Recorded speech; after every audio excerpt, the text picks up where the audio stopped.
जय माता दी। प्रेम से बोलिए संतोषी माता की जय। आज शुक्रवार के पावन दिन आप सुन रहे हैं संतोषी माता की अद्भुत और मंगलमयी व्रत कथा।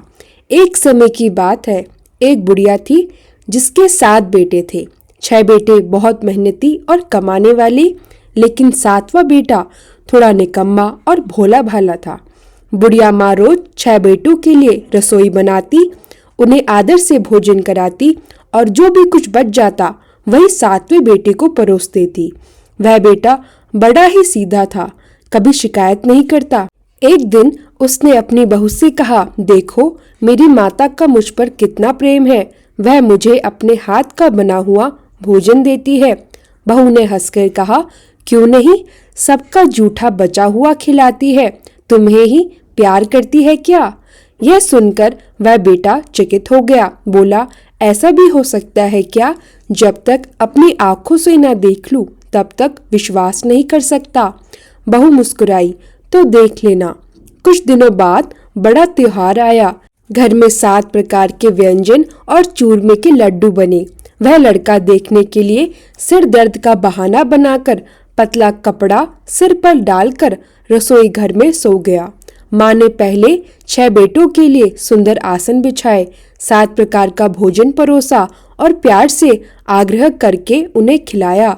जब 6 बेटों ने खाना खा लिया तब माँ ने उनकी जूठी थालियों में से बचे लड्डू के टुकड़े उठाकर एक लड्डू बना दिया और पुकार कर बोली, उठ बेटा, 6 भाई भोजन कर चुके हैं, अब तू भी खा ले।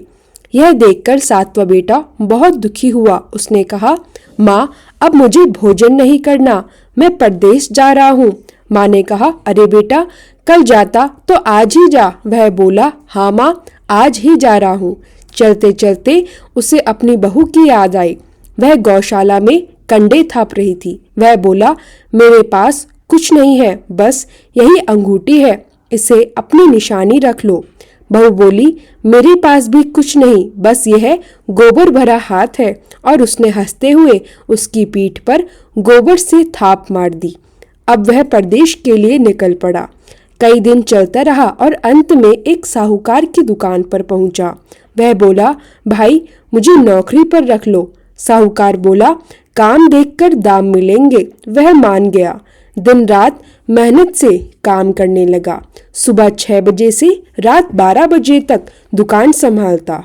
धीरे धीरे उसने सारा हिसाब, सौदा, माल बेचना सब कुछ सीख लिया। साहूकार ने देखा कि यह नौकर बड़ा होशियार है। 3 महीने में ही उसे मुनाफे का साझेदार बना लिया। 12 साल बीत गए। अब वही लड़का नामी सेठ बन गया। साहूकार सारा काम उसे सौंपकर बाहर चला गया। अब सुनिए उस बहू पर क्या बीती। जब उसका पति परदेश चला गया, सास ससुर उसे बहुत दुख देने लगे। घर के सारे काम उसी से कराते, झाड़ू बर्तन, रसोई, पानी भरना और फिर लकड़ी लाने जंगल भेजते। घर में जो आटे की भूसी निकलती उसी से उसकी रोटी बनती और फूटे नारियल के खोल में पानी पीने को दिया जाता। इस तरह उसके दिन बीत रहे थे, बड़ी कठिनाई और दुख से। एक दिन जब वह लकड़ी लेने जंगल जा रही थी तो रास्ते में कुछ स्त्रियां व्रत करती हुई दिखी। वह रुक गई और बोली, बहनों, यह तुम किस देवता का व्रत करती हो और इससे क्या फल मिलता है? एक स्त्री बड़े प्रेम से बोली, बहन, यह संतोषी माता का व्रत है। इस व्रत के करने से दरिद्रता मिटती है, लक्ष्मी घर में आती है, सुख शांति, मन की प्रसन्नता और सब मनोरथ पूर्ण होते हैं। जो निपुत्री है उसे पुत्र मिलता है। जिसका पति दूर देश गया हो वह शीघ्र घर लौट आता है। कुमारी कन्या को मनचाहा वर मिलता है। घर में कलेश समाप्त होते हैं, मुकदमे निपट जाते हैं और धन धान्य की वृद्धि होती है। यह सुनकर वह बहू बोली, बहनों कृपया बताओ इस व्रत की विधि क्या है, मैं भी इस व्रत को करना चाहती हूँ। तब एक औरत बोली, 1.25 आने का गुड़ और चना लेना, इच्छा हो तो 5.25 आने या 1 रुपये का भी ले सकती हो। श्रद्धा और भक्ति के अनुसार जितना बन सके उतना सवाया लेना। हर शुक्रवार को निराहार रहकर माता की कथा सुनना और कहना, अगर कोई कथा सुनने वाला ना मिले तो घी का दीपक जलाकर जल का पात्र सामने रखकर माता की कथा खुद ही सुनना, परंतु नियम टूटना नहीं चाहिए। 3 महीनों में माता फल देती है और जिनके ग्रह दोष हो उनका कार्य 1 वर्ष में सिद्ध कर देती है। जब कार्य सिद्ध हो जाए तब उद्यापन करना चाहिए, बीच में नहीं। वह आगे बोली, उद्यापन में 2.5 सेर आटे का खाजा, खीर और चना साग बनाना, 8 लड़कों को भोजन कराना और यथाशक्ति दक्षिणा भी देना। उस दिन घर में कोई खटाई नहीं बनाना। यह सब सुनकर बुढ़िया की बहू बहुत प्रसन्न हुई। उसने रास्ते में लकड़ी का बोझा बेचा और उन पैसों से गुड़ और चना खरीद लिया। आगे बढ़ते हुए वह माता के मंदिर पहुंची। माता के चरणों में सिर झुकाया और विनती की, हे संतोषी माता, मैं अज्ञानी हूँ, नियम नहीं जानती, परंतु बहुत दुखी हूँ। कृपया कर मेरा कष्ट दूर करो, मैं आपकी शरण में हूँ। माता को दया आई। पहला शुक्रवार बीता ही था कि दूसरे शुक्रवार को ही उसके पति का एक पत्र आया और तीसरे शुक्रवार को उसका पैसा भी पहुंच गया। यह देखकर जेठानी जलने लगी, कहने लगी, इतने दिनों में इतना ही पैसा आया, इसमें क्या बड़ाई है। लड़के भी ताने देने लगे, अब तो काकी के पास पैसे आने लगे, अब तो वह हमें भाव नहीं देगी। बेचारी भोली बहू ने कहा, भैया पत्र आए, पैसा आए तो हम सबके लिए ही तो अच्छा है। यह कहकर वह रो पड़ी और माता के मंदिर जाकर बोली, हे माता, मैंने आपसे पैसा नहीं मांगा, मुझे तो केवल अपने सुहाग के दर्शन चाहिए। माता प्रसन्न हुई और बोली, जा बेटा, तेरा पति आएगा। परंतु फिर माता विचार करने लगी, मैंने तो कह दिया कि तेरा पति आएगा, पर वह तो इसे याद भी नहीं करता, अब मुझे ही याद दिलाने जाना होगा।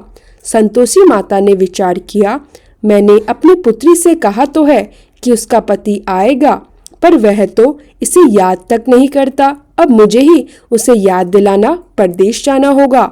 रात का समय था। माता उस बुढ़िया के बेटे के पास आई और उसके स्वप्न में प्रकट हुई। वह बोली, साहूकार का बेटा सोता है या जागता है। वह बोला, माता, ना पूरी तरह सोया हूँ ना पूरी तरह जागा हूँ, बीच में हूँ, कहो क्या आज्ञा है। माता बोली, पुत्र, तेरी घरवाली बहुत कष्ट में है, तेरे माता पिता उसे बहुत दुख देते हैं, वह तेरे लिए रो रो कर तड़प रही है, तू उसकी सुध क्यों नहीं लेता। वह बोला, माता, मुझे सब पता है, पर मैं कैसे जाऊं, दुकान का लेन देन बहुत है, हिसाब बाकी है, कर्जदार है, कोई रास्ता नहीं सूझता। माता प्रेम से बोली, पुत्र, मेरी बात मान, कल सवेरे नहा धोकर संतोषी माता का नाम लेकर घी का दीपक जलाकर मुझे दंडवत कर फिर दुकान पर बैठ जाना। देखना, तेरे लेन देन के सारे हिसाब पूरे हो जाएंगे, कोठी का सारा सामान बिक जाएगा और शाम तक तेरे सामने धन का ढेर लग जाएगा। इतना कहकर माता अदृश्य हो गई।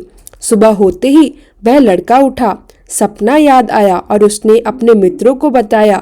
वे सब हंसने लगे, कहीं सपने भी सच होते हैं क्या। तभी एक बूढ़ा बोला, बेटा, देवता के वचन को कभी झूठ नहीं मानना, जैसा कहा है वैसा ही कर लो, तेरा क्या जाता है। उसने बूढ़े की बात मानी। सवेरे नहा धोकर माता को प्रणाम किया, घी का दीपक जलाया और दुकान पर जा बैठा। कुछ ही देर में खरीदने वाले आने लगे, बेचने वाले पैसे चुकाने लगे, माल बिकने लगा, हिसाब पूरे हुए। शाम तक सचमुच धन का ढेर लग गया। उसने मन ही मन कहा, जय संतोषी माता। फिर उसने गहने, कपड़े और घर का सामान खरीदा और घर लौटने की तैयारी करने लगा। उधर बहू रोज की तरह लकड़ी लेने जंगल गई थी। लौटते समय वह माता के मंदिर पर रुकी। वह तो रोज माता के चरणों में विश्राम करती थी। तभी उसने देखा दूर से धूल उड़ रही है। वह माता से पूछने लगी, माँ, यह धूल कैसे उड़ रही है। माता बोली, पुत्री, तेरा पति आ रहा है। माता ने कहा, जा लकड़ियों के 3 गांठ बना, एक नदी किनारे रख दे, एक मेरे मंदिर में और एक अपने सिर पर रख। तेरा पति जब लकड़ी देखेगा तो वही ठहरेगा। भोजन बनाएगा और यहीं से घर जाएगा। तू भी जब घर पहुँचे तो 3 बार जोर से पुकारना, लो सासू जी, लकड़ियों का गट्ठा लाई हूँ, भूसी की रोटी दो, नारियल के खोपड़े में पानी दो, आज कौन मेहमान आया है। बहू ने माता की आज्ञा मानी, लकड़ियां बांध कर रख दी। इतने में उसका पति आ पहुंचा। उसने सूखी लकड़ियां देखी और वहीं ठहर गया। भोजन बनाया, खाया, विश्राम किया और फिर घर की ओर चल पड़ा। उधर बहू सिर पर लकड़ी रखे घर पहुंची। आंगन में गट्ठा डालकर जोर से बोली, लो सासू जी, लकड़ियों का गट्ठा लाई हूँ, भूसे की रोटी दो, नारियल के खोपड़े में पानी दो, आज कौन मेहमान आया है। सास बोली, अरे बहू, ऐसे क्यों बोलती है, तेरा मालिक ही तो आया है। यह सुनते ही पति बाहर आया, बहू को देखा और उसकी आंखों में आंसू भर गए। अंगूठी देखकर पहचान गया। माँ से पूछा, माँ यह कौन है। माँ बोली, बेटा यह तेरी पत्नी है, जब से तू गया है 12 साल बीत गए। यह घर में दुख सहती रही और अब तुझे देख भूसी की रोटी मांग रही है। पति लज्जित हुआ, बोला, माँ मैंने सब देख लिया, अब मुझे दूसरे कमरे की चाबी दो। माँ ने चाबी दी। उसने नया कमरा खोला और पल भर में उसे राजमहल जैसा सजा दिया। अब दोनों सुखपूर्वक रहने लगे। अब वह बहू अपने पति के साथ सुखपूर्वक रहने लगी। हर शुक्रवार वह संतोषी माता का व्रत करती, नियम से कथा सुनती, दीपक जलाती और गुड़ चने का भोग लगाती थी। धन, सुख और संतोष तीनों उसके घर में आ गए। कुछ ही महीनों में सबने कहा, देखो पहले कैसे दुखी थी और अब माता की कृपा से कितनी प्रसन्न है। एक दिन उसकी सहेलियां बोली, बहन तू तो अब बहुत सुखी है, अब अपने व्रत का उद्यापन भी कर ले। बहू ने कहा, हाँ अब समय आ गया है, माता की आज्ञा से अगले शुक्रवार को मैं उद्यापन करूंगी। उसने उद्यापन की तैयारी की। 8 लड़कों को बुलाने का निश्चय किया। गुड़ चने का भोग बनाया, हलवा और पूरी भी। घरों को फूलों से सजाया, दीपक जलाए, माता का गीत भी गाया। जब सास ने यह देखा तो भीतर ही भीतर ईर्ष्या हुई। उसने सोचा, अब तो बहू के दिन फिर गए, मुझे तो यह मंजूर नहीं। वह मन में बोली, ठीक है, देखती हूँ इसके व्रत का क्या होता है। जब 8 बालक आए, सास ने चुपके से एक बालक के हाथ में नींबू पकड़ा दिया और कहा, खाना खाते समय इस नींबू को जरूर दे देना। बहू तो नियम जानती थी कि संतोषी माता के व्रत में खटाई या खट्टा निषेध होता है, परंतु उसे क्या पता, एक बालक के थाल में नींबू रख दिया गया। बालक खाते खाते बोला, थोड़ा खट्टा दे दो। बहू बोली, नहीं बेटा, यह व्रत का नियम है, खट्टा नहीं देते। पर सास पीछे से बोली, अरे क्या हो जाएगा, थोड़ा सा उसे नींबू दे दे। बहू ने माता का नाम लेकर उसे नींबू दे दिया। बस माता की परीक्षा शुरू हो गई। थोड़ी देर में रसोई का बर्तन गिर पड़ा, दीपक बुझ गया और गुड़ चने का भोग चूहों ने खराब कर दिया। फिर खबर आई, उसका पति व्यापार के काम से बाहर गया और रास्ते में डाकुओं ने उसे लूट लिया। घर की लक्ष्मी चले गई। वह फिर से दुखी हो गई। कपड़े पुराने, खाना साधारण, घर में उदासी। बहू रोते हुए बोली, हे संतोषी माता, मुझसे कौन सी भूल हो गई। रात को माता स्वप्न में आई और बोली, पुत्री, तूने मेरे व्रत में खटाई खिलाई, इसलिए यह विपत्ति आई है। अब फिर से सच्चा भाव से व्रत आरंभ कर, तेरे सारे दुख दूर होंगे। सुबह उठते ही बहू ने माता से क्षमा मांगी और फिर से व्रत करना शुरू कर दिया। हर शुक्रवार नियम पूर्वक सच्चे हृदय से धीरे धीरे सुख लौटने लगा। पति भी सुरक्षित घर आ गया, धन लौटा और घर में फिर से हंसी छा गई। माता प्रकट हुई और बोली, पुत्री, तूने मेरे सच्ची भाव से पूजा की है, अब तुझे कभी कोई दुख नहीं होगा। जो स्त्री पुरुष मेरे व्रत को श्रद्धा से करेंगे, उनके घर में सदा संतोष, सुख और समृद्धि रहेगी। माता ने आशीर्वाद दिया और अंतर ध्यान हो गई।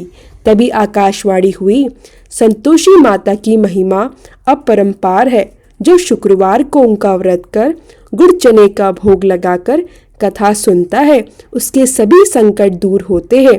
तो भक्तों, प्रेम से बोलिए संतोषी माता की जय। ओम जय संतोषी माता मैया, जय संतोषी माता, अपने सेवक जन की सुख संपत्ति दाता। ओम जय संतोषी माता, सुंदर चीर सुनहरी माँ धारण कीनो, हीरा पन्ना दम के तन श्रृंगार लीनो। ओम जय संतोषी माता, गेरू लाल छटा छवि बदन कमल सोहे, मंद हसत करुणामयी त्रिभुवन जन मोहे। ओम जय संतोषी माता, स्वर्ण सिंहासन बैठी चवर दूरे प्यारे, धूप दीप मधुमेवा भोज धरे न्यारे। ओम जय संतोषी माता, गुड़ अरु चना परम प्रिय तामे संतोष कियो, संतोषी कहलाई भक्तन वैभव दियो। ओम जय संतोषी माता, शुक्रवार प्रिय मानत आज दिवस सोही, भक्त मंडली छाई कथा सुनत मोही। ओम जय संतोषी माता, मंदिर जगमग ज्योति मंगल ध्वनि छाई, विनय करे हम सेवक चरणन सिर नाई। ओम जय संतोषी माता, भक्ति भावमय पूजा अंग कृत कीजे, जो मन बसे हमारे इच्छित फल दीजे। ओम जय संतोषी माता, दुखी दरिद्री रोगी संकट मुक्त कियो, बहु धन्य धान्य भरे घर सुख सौभाग्य दिए। ओम जय संतोषी माता, ध्यान धरे जो तेरा वांछित फल पायो, पूजा कथा श्रवण कर घर आनंद आयो। ओम जय संतोषी माता, चरण गहे की लज्जा रखियो जगदम्बे, संकट तू ही निवारे दयामयी अम्बे। ओम जय संतोषी माता, संतोषी माता की आरती जो कोई जन गावे, रिद्धि सिद्धि सुख संपत्ति जी भर के पावे।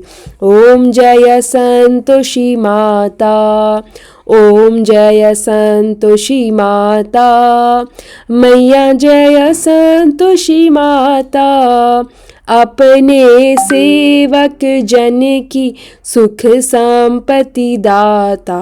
ओम जय संतोषी माता। प्रेम से बोलिए संतोषी मैया की जय।